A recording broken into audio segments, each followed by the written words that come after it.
Haryana public देखने वाले सारे दर्शकों ने दिलबाग ग्रोवर की राम राम। तो दोस्तों आज आप गांव खेड़ी सिमलवाड़ी में मौजूद हाँ और यहाँ जो पूर्व एमएलए हैं विधायक है कलायत विधानसभा क्षेत्र से रामपाल माजरा जी वो पहुँच रहे हैं। तो आओ आपसे मिलवाते हैं रामपाल माजरा जी से।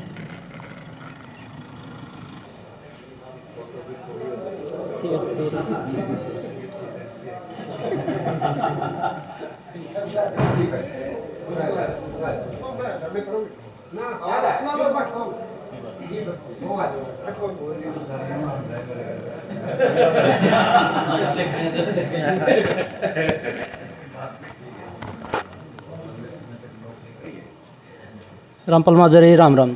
राम राम जी आप गांव में आए हो आज, तो किस विषय में आए? मेरा आना कोई अजीब बात नहीं। मैं गांव में दुख सुख में शामिल होता ही रहता हूं। किसी भी शादी में किसी भी गमी में मेरा आना स्वाभाविक है और मैं सभी से जुड़ा हुआ हूं। आज विशेष तौर से मैं सभी से मिलजुल करके सारी गांव की क्या कठिनाइयां हैं क्या तकलीफ़ हैं इन बारे विशेष तौर से मंत्रणा करने आया हूं, विचार विमर्श करने आया हूं, एक दूसरे का हालचाल जानने आया हूं। मैं सारी बात इनसे करने इस बात के लिए आया कि प्रदेश ऐसे दौर से गुजर रहा है कि आज महंगाई आसमान को छू रही है, आज बेरोज़गारी खाए जा रही है। हरियाणा प्रदेश पूरे देश में बेरोज़गारी में प्रथम स्थान पे आया है। आज विकास अवरुद्ध है। आज विशेष तौर से आप देखेंगे कानून व्यवस्था ठप है। आज प्रदेश की हालत दयनीय है कि आज विशेष तौर से नौजवान को नौकरी नहीं मिल रही और वो आज इस नौकरी के लिए अपने जीवन यापन करने के लिए विदेशों में भाग रहा है। आज नौजवान अगर देश का चला जाएगा, प्रदेश का चला जाएगा और बुज़ुर्ग यहाँ रह जाएंगे तो फिर इस प्रदेश की खुशहाली और बहबूदी के लिए काम कौन करेगा। ये बहुत से मुद्दे हैं जो ज्वलंत मुद्दे हैं। मैं उन्हीं से बात करके कार्यकर्ताओं से इन सब के समाधान के लिए हम रणनीति बनाएंगे और प्रदेश में अपनी अहम भूमिका अदा करेंगे। तो माजरा जी एक बात सुनने में आ रही थी कि आप आम आदमी पार्टी ज्वाइन करोगे, ये बात सच है या झूठ है? ये तो बहुत दिन से चर्चाएं हैं, कभी किसी दल में कभी किसी दल में, परंतु अभी तक कोई राजनीतिक तौर से किसी पार्टी में शामिल होने का निर्णय नहीं किया गया। जैसे पिछले वर्ष भी चुनाव लड़ने की मनाही कर दी गई थी, चुनाव नहीं लड़ा था। अब की बार ऐसा नहीं होगा। अब की बार हम पहले से ही रणनीति बना के रखेंगे और लोगों से जुड़ाव रखेंगे, कार्यकर्ताओं के साथ मिलते जुलते रहेंगे और अपना संगठन मजबूती के साथ खड़ा करेंगे और चुनाव निश्चित तौर से लड़ेंगे। और पिछली बार क्या कारण रहा चुनाव नहीं लड़ा? वो मेरी मर्जी थी, कोई कारण नहीं थे। मैंने खुद ही ये सोच लिया था कि अब की बार चुनाव नहीं लड़ना। लोग उब गए थे मेरे चुनाव लड़ते लड़ते। मैं 25 साल से लड़ रहा था। 5 चुनाव लगातार बहुत लंबा समय हो जाता है। तो 25 वर्ष में बहुत से जो पैदा हुए जवान हो गए, जो जवान थे वो बूढ़े हो गए। इसलिए मैंने सोचा एक इलेक्शन कोई और लड़ ले और ये भी पता लग जाएगा कि झूठ और साज का पता लगेगा। मेरे बारे में जो लोग कहते थे, जिस ईमानदारी से मैंने काम किया, आज के भ्रष्टाचार के चर्चे हैं। आज आप देखेंगे कि सफाई घोटाला हुआ, किस प्रकार से 32 करोड़ रुपये इस ज़िले में आए और उसे सारे को चाट गए और कहीं पे भी एक पैसा नहीं लगा। आज रिचार्ज बोर्ड घोटाला है कि रसीद कहीं से बनवा लाए और रिचार्ज बोर्ड 200 फुट पे लग गया। कोई पहली बात तो लगा नहीं और कोई लगा 200 फुट पे रसीद ले आए 800 फुट गहरे लगाने की। आज इसी प्रकार से तालाब खुदाई घोटाला है, रिचार्ज बोर्ड घोटाला है, इसी प्रकार से सफाई घोटाला है, रजिस्ट्री घोटाला है, शराब घोटाला है।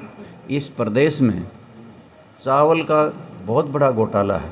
यार किसानों के साथ कितना बड़ा अन्याय हुआ कि किसानों की ज़मीन हड़पने के लिए इस प्रकार के काले कानून सरकार ने बनाए, जिसकी वजह से किसान आंदोलित हो गए और किसानों ने 1 बरस तक झेला। किस प्रकार से दिल्ली के चारों तरफ बैठे रहे, 700 किसानों की जानें चली गई। इस देश की सरकार ने भी किसान पे कहर ढाए। जहाँ वो काले कानून वापस लिए तो जो बजट पेश किया गया उसमें किसान की सब्सिडी जो खाद पे थी वो ख़त्म कर दी गई, मनरेगा का बजट ख़त्म कर दिया गया, कम कर दिया गया। इसी प्रकार से और भी बहुत सी बातें हैं कि जिनकी वजह से आज हर हरियाणवी पूरी तरह से इस सरकार से तंग है और निजात चाहता है, छुटकारा चाहता है कि कब चुनाव आवा और इनका कलेश काटा।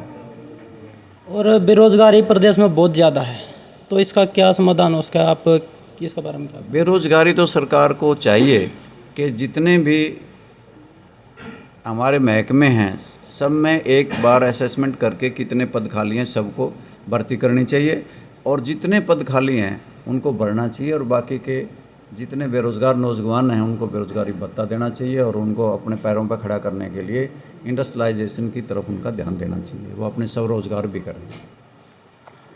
दिल्ली के बाद पंजाब में पूर्ण बहुमत से आम आदमी पार्टी की सरकार बनी है, उसके बारे में क्या कहना चाहोगे? वो तो कांग्रेस पार्टी ने पहले ही अपने चुनावी घोड़े जो बदले थे उसका ही दुष्परिणाम रहा कि कांग्रेस पार्टी ने चुनाव के समय में अपने मुख्यमंत्री को बदला, प्रदेश के अध्यक्ष को बदला और फिर ठीक से चुनाव नहीं लड़ा। और आम पार्टी का पहले से ही वहाँ पर 4 MP एक बार बने थे, 3 तो आम पार्टी को छोड़ भी गए थे और फिर 20 विधायक बन चुके थे।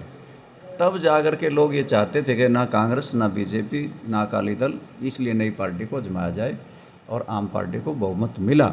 अब उनके कंधों पे बहुत बड़ी जिम्मेवारी है, जो वायदे लोगों से उन्होंने किए थे वो निभाएं। और आम आदमी पार्टी का हरियाणा में कैसा रुझान लग रहा है सर आपको? मैं अभी तो क्या कह सकूँगा, अभी तो 2.5 साल चुनाव के हैं।